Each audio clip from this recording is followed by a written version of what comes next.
Hoş geldiniz, iyi geceler. Herkes hoş geldi. Sanki arkamda biri varmış gibi bakıyorum ben de. Ne hissediyorum? Bir bakayım. Evet, benim için biraz stresli, biraz yoğun günlerin ardından nihayet güzel bir yayın yapabilirim.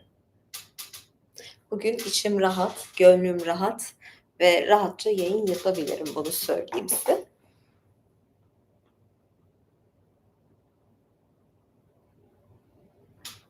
Yüzüm mü? Teşekkür ederim. Böyle bir şeyler yapmak istedim. Savaşçı makyajı. Ya, aslında daha kalın kalın boyamam lazımdı ama fena olmadı bu da.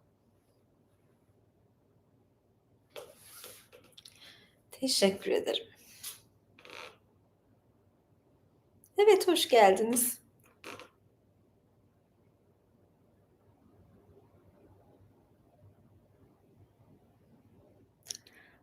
I'm better, thank you, Mike.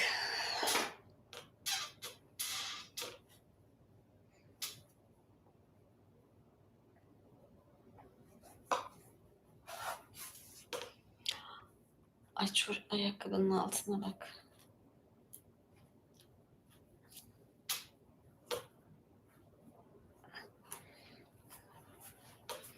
Merhaba. Bu makyaj, şimdi ben savaşçı kadınlar için, yani savaşçı kadınlar üzerine bir, okuma yapacağım bugün. Tabii bende bir savaşçı üyelik vardı. Yani öncesinde minik bir, canlı yayın yaptım. Savaşçıları çoktandır yapmıyordum.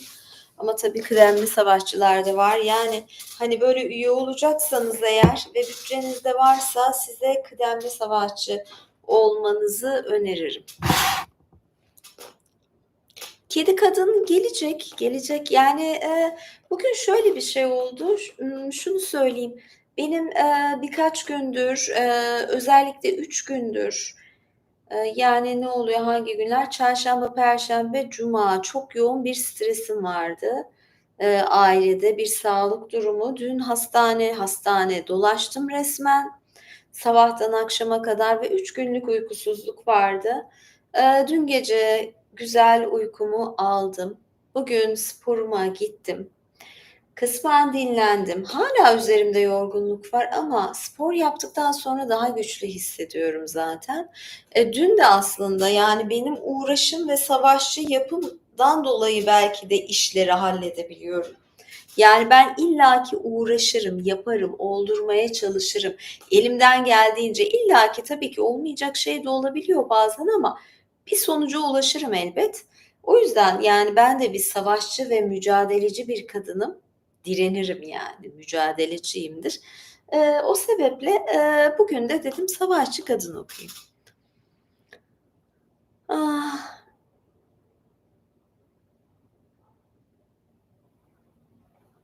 hımm.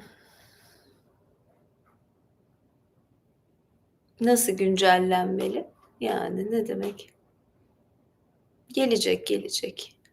Eee, yani bilmiyorum şu an, hani, çoraplı çorapsız o konuyu şey yapamayacağım şu anda kıdemli savaşçılara. İmparatorlara güzel bir yayın olacak, diğer, üyelere de. Evet. Şu an, yani, ben gitmedim. Ben yapacağımı yaptım. Ben, şöyle söyleyeyim, ben krizlerde devreye girerim. Kriz çözücü, çözüm masası falan gibiyimdir.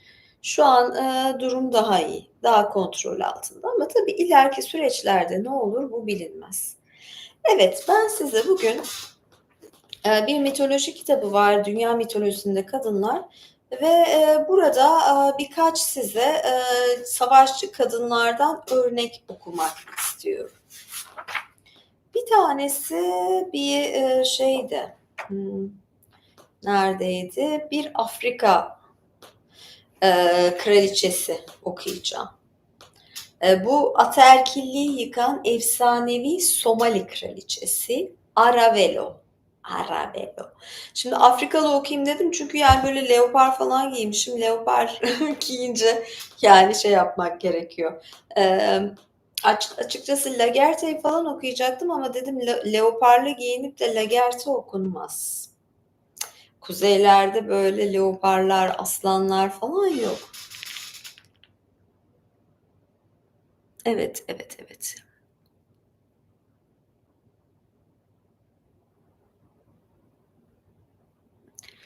Şöyle söyleyeyim size, ya zaten ben bir süre sonra savaşçıları kaldıracağım. Fiyat güncellemesi yapamadığım için YouTube'da yeni bir üyelik çıkardım. Yani bir süre sonra zaten kıdemli savaşçılar savaşçı olacak. O eski savaşçılar, o üyelik şekli de kalkacak.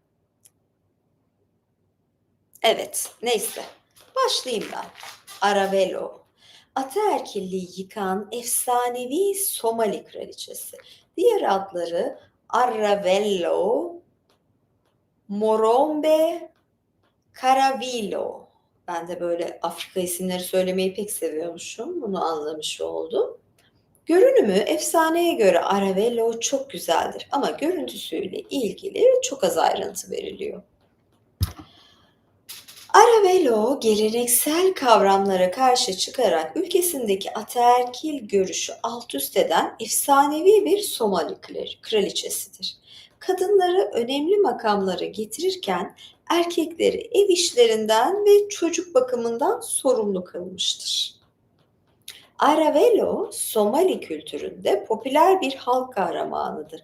Ama gerçekten yaşayıp yaşamadığı belli değildir. Bununla beraber efsanelere göre son derece ataerkil ve feodal bir toplumda yetişmiş, tahta geçmeden önce kadınlara büyük haksızlık yapıldığına tanık olmuştur. Ayrıca çevresindeki erkeklerin can kaybını aldırmadan savaş ilan etmelerini izlemiştir. Tahta çıktıktan sonra huzurlu bir toplum oluşturmak amacıyla kendi yönteminde kadınları önemli mevkilere getirmiştir. Bazı öykülerde erkekler üzerinde baskı kurduğu ve başkalarının da aynı şekilde davranmasını istediği, kadınları ailelerindeki erkeklere karşı gelmeleri için eğittiği ve yasalarına uymayan erkekleri hadım ettirdiği anlatılır. Ay, boğazıma bir şey oldu. Hadım ettirdi falan dedim. Geçen haftaki olayda da Attis okumuştum. Attis'te de bir kendi kendine hadım etme var. Burada da yani yasalarına uymayan erkekleri hadım ettirilen bir kadın kraliçe var. Bu efsaneler Aravello'nun ölümünden sonra kadın liderleri kötülemek ve ataerkilliği yeniden canlandırmak için oluşturulmuş da olabilir. Günümüzde Aravello, Somali'deki kızlar arasında çok popülerdir. Kimi zaman liderlik vasfına sahip özgüvenli kızlar ve kadınlar onun adıyla anılırlar. Ya sanki bu Aravello bir tür makam gibi bir şey, bir tür makam kavram. Öyküsü, Aravello hiç erkek çocuğu olmayan bir hanedan mensubudur. Üç kızın en büyüğü olan tahtın varisidir. Kraliçe olmadan uzun süre önce lider olma yeteneğini ortaya koymuş, ataerkil geleneklere karşı çıkmıştır. Ay sesim gidiyor. Ciddi bir kuraklık yaşandığı dönemde kadınları bir araya getirerek kent halkının gereksinimlerini karşılamaları ve kitlesel göçlerin önüne geçmeleri için onlardan bir avcı, toplayıcı toplum oluşturmuştur. Geleneksel olarak bu erkeklerin görevidir ama Aravello kadının avlanmasına ve su arayıp bulmasına karşı çıkanların itirazlarına kulaklarını tıkar ve su arayıp bulmasına karşı ve arkadaşları ve erkeklerden çok daha ustalıkla avlanmayı sürdürür ve buna baş kaldıranların yanıldıklarını ortaya koyar. Bir süre sonra Aravello'nun babası ölür ve tahta kendisi çıkar. Bu arada evlenir. Eşi Aravello'nun bir kadından beklenen görevleri yerine getirmesini ister. Yani çocuklarını yetiştirme ve ev işlerine odaklanması. Ülke yönetimi gibi zor bir işi kendisine bırakmasını bekler. Aravello bunu kesinlikle kabul etmez. Kadınlar kendilerinden beklendiği gibi sadece çocuklarıyla ve ev işleriyle ilgilenmeye zorlanmamalıdırlar. Kocasına karşı gelerek krallıktaki tüm kadınlara grev çağrısında bulunur. Tüm çocukları ve ev işlerini bir yana bırakıp ev dışında güçlenmeye başlamalarını ister. Tam bir feministmiş. Zamanla erkekler çocuk bakmak ve ev işlerini yapmak zorunda kalırlar. Çünkü Aravello'nun yönetiminde kadınlar artık bu işleri yapmaya karşı çıkmaktadırlar. Aravello bununla yetinmez. Ülkesini kadınların evin reisi olduğu tümüyle anaerkil bir topluma dönüştürme planları yapar. İnsanın doğasını iyi gözlemlemiş olan Aravello, savaş çıkaranların genellikle erkekler olduğunun farkındadır. Savaşları başlatanlar, sürdürenler ve daha beter hale getirenler erkeklerdir. Kadınların çok daha sağduyulu ve daha yetenekli yönetici ve diplomat olduklarına inanır.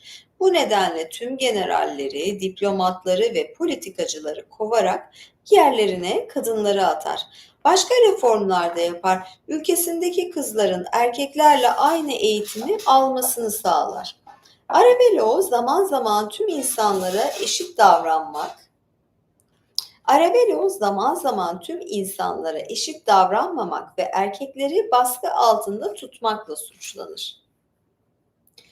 Öykülerden birinde kadınları hayatlarındaki erkeklere şiddet uygulamaları alanında eğitir. Hatta ülkesindeki erkeklerin tümünün hadım edilmesini emrederek onların üremesini engellemek ister. Başka söylencelere göre tecavüzcüleri cinsel organlarından astırır. Yani şöyle diyeyim, tabii ki ben durup dururken birinin hadım edilmesi falan buna kesinlikle karşıyım. Yani böyle bir şey yaptırmam. Kraliçe olsam yaptırmam. Ayrıca şöyle söyleyeyim. Kraliçe olsam evet iş yapmam. Şeyde erkeklerle tamam anaerkil olurum ama yani mesela ava çıkmayı tercih etmeyebilirim. Yani bu da bir tercih meselesi açıkçası. Ama yani çocuk bak falan zorunluluğu olmamalı tabii. Bir başka öyküde Aravello'nun erkeklere baskı yapmadığı ama bu dedikoduların yayılmasına göz yumarak onların yasalara özellikle şiddet kullanma ve savaşa neden olmayı yasaklayanlara karşı gelmeden önce 2 kere düşünmelerini sağladığı ileri sürülür. Bu sayede ülkesinde huzuru sağlamayı amaçlamaktadır. Kraliçe Aravello'nun nasıl öldüğü bilinmez. Bir öyküye göre ataerkil sistemi geri getirmek isteyen bir torunu tarafından öldürülmüştür. Bir başka öyküde ise bir dostunun cenaze töreninde suikaste kurban gittiği öne sürülür. Gerçekten yaşayıp yaşamadığı, nasıl öldüğü, hatta aslında var olup olmadığı bile belli değildir. Öte yandan Aravello'nun efsanesi onu adını taşıyan Somali kadınları tarafından yaşatılmaktadır.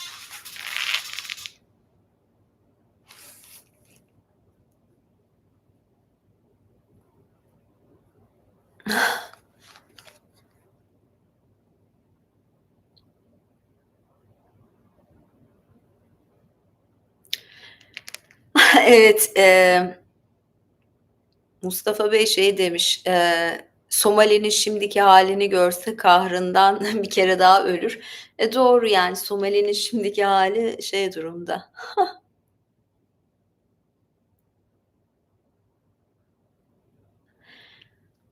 Evet, şöyle kısa bir bölüm, daha var, okuyayım. Aravello'nun ülkesi neredeydi? Aravello'nun gerçek bir tarihi kişilik olduğuna dair çok az kanıt var. Öte yandan ülkesinin Somali'nin kuzeydoğusundaki Sanang bölgesinde yer aldığı ileri sürülüyor. Bazılarına göre milattan sonra 15'te tahta geçmiş. Bu da öyküsünün 2000 yıl öncesine ait olduğu işaret ediliyor.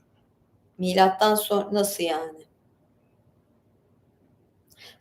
Sanak bölgesinde Aravello'ya ait olduğu iddia edilen taştan yapılmış büyük bir tümülüs vardır.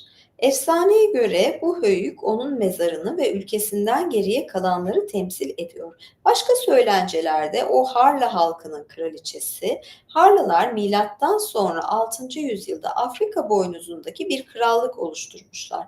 Harra Krallığı geniş ticari bağlantıları, kendine özgü takvim ve paraları olan gelişmiş bir uygarlıktı. Bugün Cibuti, Somali ve Habeşistan'da kültürlerini temsil eden mağara resimlerini cami, ev, anıt, höyük ve nekropol kalıntılarına rastlanmaktadır.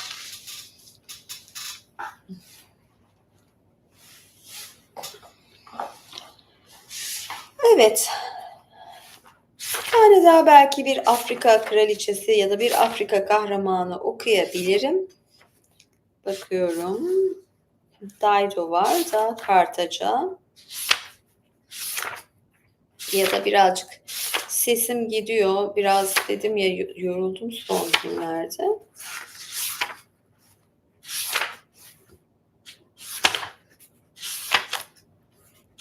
Şehrazat'tan bahsediyor.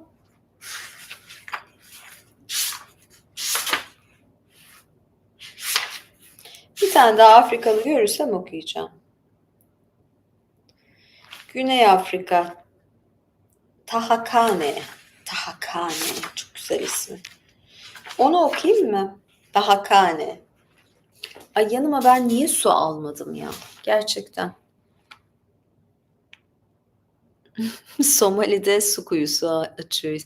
Ya Somali şu anda bayağı ciddi susuzluk içinde.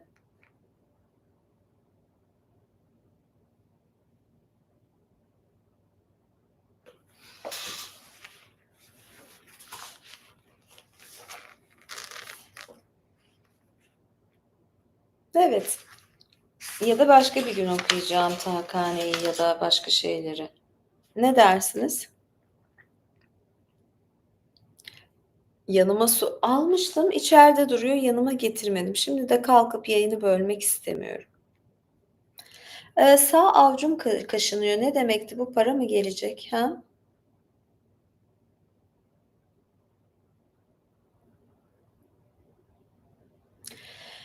Teşekkür ederim. Ya iki sohbet edelim. Ondan sonra ben şey yapayım en iyisi. Şimdi yeni bir şey okumaya geçersem gerçekten şimdi yayından sonra şeylerim de olacak benim. Zaten yayın sonrası üyelere yayınlarım var. O yüzden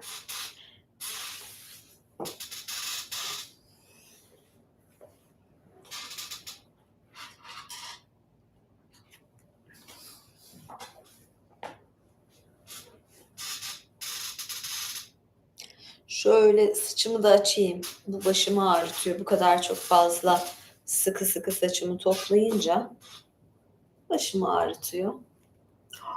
Oy saçımı yoldum. Böyle dağınık kalsın.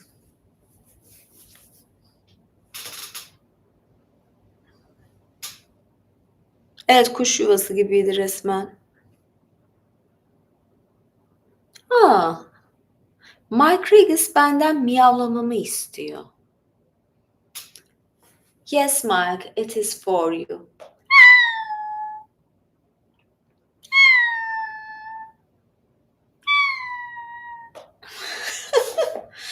Evet, yani.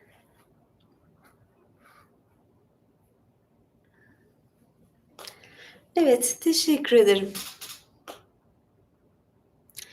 Giyim stilimi. Şöyle söyleyeyim, açıkçası mesela şu eteği ben bu sene böyle gördüm parlaklar falan. Yani canlı yayında giymek üzere aldım. Yani ben bunu sokakta giymem. Ama yani canlı yayın falan yaptığı zaman çok insanın tarzına uyan bir şey. Açıkçası şöyle makyaj ama bazen bir partiye giderken bir şey de yapabilirim. Ben böyle şeyleri seviyorum, çılgınlıkları. Ha bu tür çoraplar giyerim. Kışın böyle çorap giyiyorum ince. Ne yapıyorum? Çizme giyiyorum, yüksek çizme giyiyorum. O zaman gayet olabiliyor.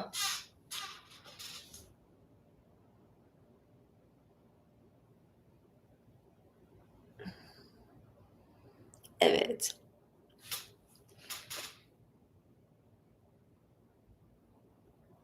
Dur bakayım ufak bir evet. Tanrıça olarak tapınılmak bir istek, ihtiyaç mı yoksa hak ettiğiniz saygıyı görmek mi? Tanrıça hiçbir şeye ihtiyaç duymaz. Yani, ya da aman ben bir şeyleri isteyebilir ama ihtiyaç duymaz. Hak ettiğim saygıyı göreyim de demez. Tanrıçanın umurunda olmaz aslında. Yani gerçekten umurunda olmaz. Yani tanrıça tanrıçadır ya düşünsenize. Ya şey falan böyle Afrodit falan ay bana tapının diyecek. Ya öyle bir şey yok. Ya da buna ihtiyacım var bana tapının. Bunu görmem lazım. Zaten bilir ne kadar iyi olduğunu. Ha şöyle söyleyeyim ben şimdi biraz da aslında buralarda gün içinde ya da hafta içinde stresli günler yaşasam dahi bu benim için bir tür nasıl diyeyim tiyatro sahnesinde olmak da gibi ve benim alt kimliklerimden biri. Yani şey değilim normal hayatta millete emirler verip çok kendimi beğenmiş falan değilim. Ama ben burada bir tanrıça alt kimliğiyle takılmayı seviyorum. İnsanlar da çünkü bu karşılığı veriyorlar.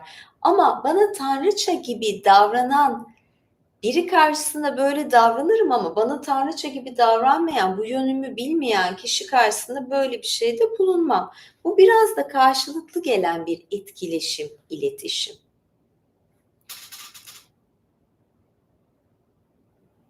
Nedir? Ha bittik bittik diyor. Ha ne diyor diyorum. Gold heels yani. Gördüğüm saygıdan kimi insandan evet hoşuma gidiyor, kimisi ise çok saçmalıyor. Abuk sabuk konuşmalar oluyor, abuk sabuk istekler oluyor, emir gibi şeyler oluyor. Nasıl konuşmaları gerektiğini bilmiyorlar. Ya bazı üyelerimde de ben saçmalıklar falan görüyorum. Yani böyle diyebilirim.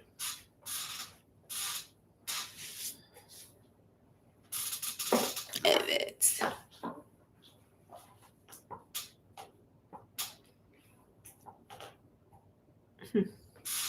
Bu siyah bir çorap değil bu arada. Daha, farklı bir renk. Evet, bugünlük birazcık, kısa bir yayın oldu. Size şunun da haberini vereyim ayrıca. Ben çarşamba günü bir video yayınlamıştım. Bu video, bir sergi gezmesiydi. 59 dakikalık bir video. Yani içinde ben çok kısa zamanlarda birkaç dakika gözüküyorum. Çünkü tamamen ben sergiyi çektim. Ben çekince kendimi çekmedim yani öncelik serginin. Ama arada gözüktüğüm de var.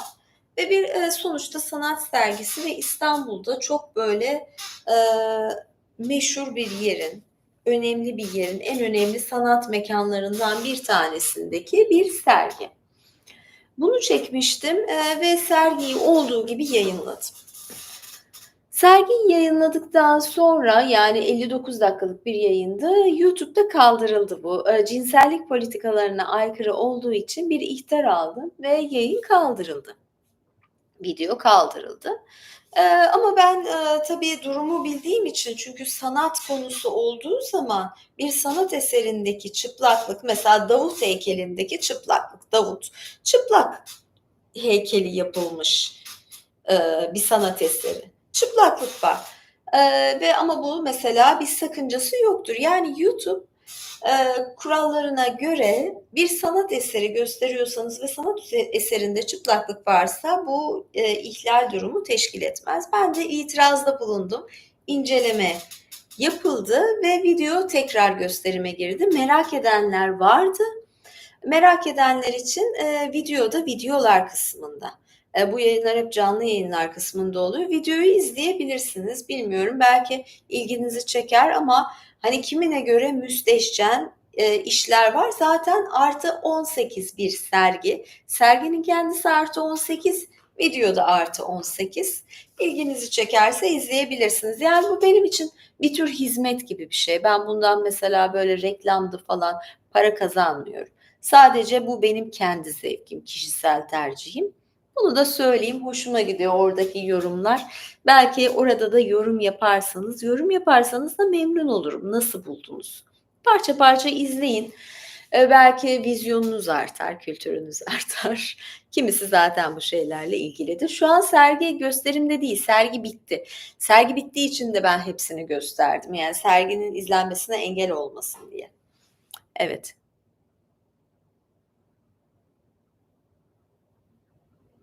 Hı hı. Neyse, görüşmek üzere diyorum. Herkese iyi akşamlar, iyi hafta sonları, iyi geceler diliyorum. Görüşürüz. Bay bay. Kanalı takip etmeyi, yorum yapmayı lütfen yorumlar çok önemli. Ben her zaman cevap yazamasam da aslında okuyorum, takip ediyorum ve beğeniler önemli. Görüşürüz. Az sonra kıdemliler, sonra imparatorlar, sonra Patreon'da görüşürüz. Hoşça kalın. Bay bay.